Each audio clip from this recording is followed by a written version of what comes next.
नमस्ते दोस्तों, मेरा नाम है वंशिका और आपके मेरे चैनल भारत को जानो पर हार्दिक स्वागत है। तो आज बात करेंगे भारत के राष्ट्रीय चिन्हों की। राष्ट्रीय चिन्ह सारनाथ वाराणसी के अशोक स्तंभ से लिया गया है।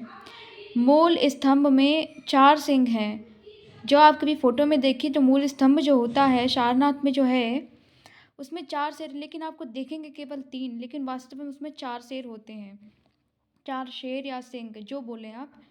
स्तंभ के नीचे एक धर्म चक्र होता है जो हमारे धर्म को प्रतीक करता है। इसके दाईं ओर एक सांड होता है और बाईं ओर यानी कि लेफ्ट साइड एक घोड़े की आकृति होती है। चिन्ह के नीचे देवनागरी लिपि। देवनागरी लिपि तो आप जानते ही होंगे। उसमें देवनागरी लिपि में ही सत्यमेव जयते लिखा है, क्योंकि हिंदी भाषा भी देवनागरी लिपि में ही लिखी गई है। अब आप देखिए, इस चिन्ह को 26 जनवरी 1950 को मान्यता दी गई थी। 1950, 26 जनवरी 1950, जिस दिन हमारा संविधान बना था। उसके बाद तो देखिए दोस्तों, अब बात करेंगे हम लोग भारत के राष्ट्रगान की। तो भारत का राष्ट्रगान है जन गण मन। इसके रचयिता हैं बंकिम चंद्र चटर्जी।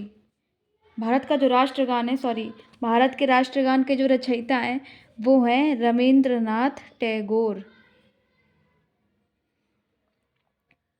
बोलने में गलती हो गई, तो हैं रवींद्रनाथ टैगोर। और यह हमारा क्या है? राष्ट्रगान। हमारा राष्ट्रगान है जन गण मन। इसे हम गर्व से गाते हैं। जन गण मन के रचयिता रवींद्रनाथ टैगोर, यह हमारा राष्ट्रगान है। जन गण मन का अर्थ होता है हम जन से, गण, मन सबसे अपने भारत के हो चुके हैं, अपने भारत के हैं, उस पर मर मिटने का जज्बा रखते हैं। इसी बात को ये प्रदर्शित करता है जन गण मन। इसे गाने में जो कुल सेकंड लगता है वो लगता है 52 सेकंड। इसे गाने में लगते हैं 52 सेकंड का समय लगता है। इसके प्रथम व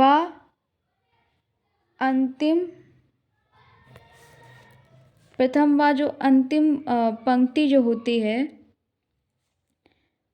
उसमें लगते हैं 20 सेकंड। 20 सेकंड का समय लगता है।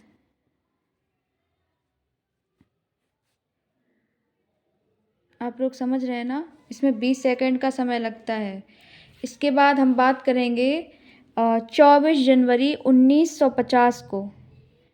24 जनवरी 1950 को इसे राष्ट्रगान के रूप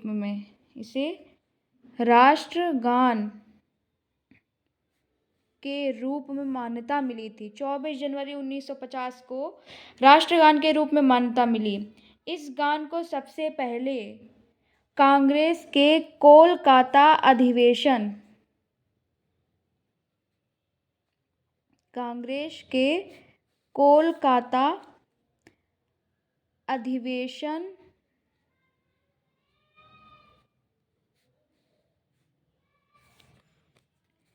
में इसको गाया गया था। इस गान को सर्वप्रथम कांग्रेस के कोलकाता अधिवेशन में गाया गया था। चलिए फिर से शुरुआत करते हैं। हमारा राष्ट्रगान है जन गण मन। इसके रचयिता हैं रवींद्रनाथ टैगोर। हमारा राष्ट्रगान है। इस गाने में कुल 52 सेकंड, प्रथम व अंतिम पंक्ति 20 सेकंड का समय लगता है। इसका जो टोटल टाइम है 52 सेकंड होता है, लेकिन जो फर्स्ट और लास्ट लाइन जो होती है उसमें केवल 20 सेकंड का समय लगता है। 24 जनवरी 1950 को इसे राष्ट्रगान के रूप में मान्यता मिली।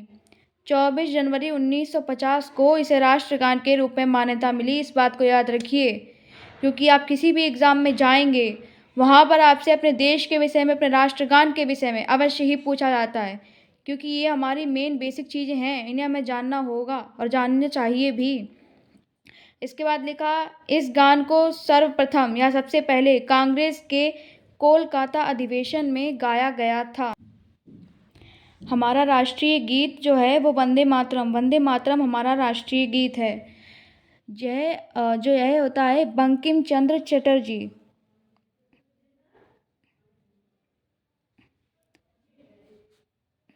बंकिम चंद्र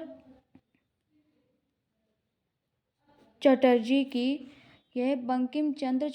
की पुस्तक आनंद मठ। ये बात को ध्यान रखिए, ये जनरल नॉलेज का है और ये किसी भी एग्ज़ाम में आ सकता है, चाहे यूपीएससी हो, रेलवे हो या फिर किसी भी एग्ज़ाम में ये क्वेश्चन आना बहुत इंपॉर्टेंट, आते ही रहते हैं। देखिए तभी ने मैंने ब्लैक पेन से लिखा है, गौर से देखिए। वंदे मातरम हमारा राष्ट्रीय गीत है। यह बंकिम चंद्र चटर्जी की पुस्तक आनंद मठ से लिया गया है। इसके बाद क्या लिखा है, इसे सर्वप्रथम 1896 ईस्वी में राष्ट्रीय के कलकत्ता कांग्रेस अधिवेशन, कलकत्ता जैसे प्रेजेंट टाइम में कहते हैं कोलकाता, लेकिन हम पहले वाला ही लिखेंगे, कलकत्ता कांग्रेस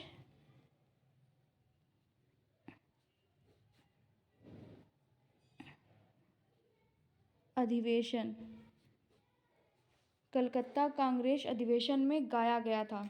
इस बात को एक बार फिर से देखिए, जो हमारा राष्ट्रीय गीत है वह है वंदे मातरम। वंदे मातरम हमारा राष्ट्रीय गीत है। यह बंकिम चंद्र चटर्जी की पुस्तक आनंद मठ से लिया गया है। इसे सर्वप्रथम 1896 ईस्वी में राष्ट्रीय के कलकत्ता कांग्रेस अधिवेशन में गाया गया था, क्योंकि उस टाइम कांग्रेस का ही ज़माना था।